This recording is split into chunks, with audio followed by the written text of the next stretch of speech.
ভাই यारा ভাবে মাদ্রাসায় পড়া খুব সহজ একবার এসে দেখো রাত 3টায় ঘুম ভাঙে শুধু ঘুম না স্বপ্ন ভাঙে ঠান্ডা পানিতে ওয়াজু করে দণ্ডাই তাহাজ্জুদের জন্য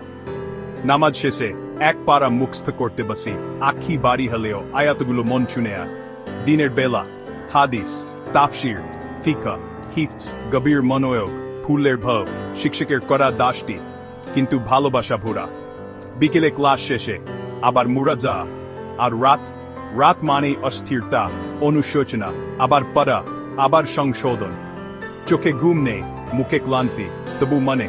একটা আশার আলোচ বলে ভাই এই কষ্টি একদিন আলোর পাথা হায়ে দাঁড়াবে কারণ আমরা শুধু দুনিয়ার জন্য না আখিরাতের জন্য তৈরি হচ্ছি মাদ্রাসার ছাত্র মানে আল্লাহর সন্নিক কষ্টের মাঝেও থাকে এক অন্য হাসি আর সেই হাসির পেছনে একটা স্বপ্নের নাম জান্নাতুল ফিরদাউস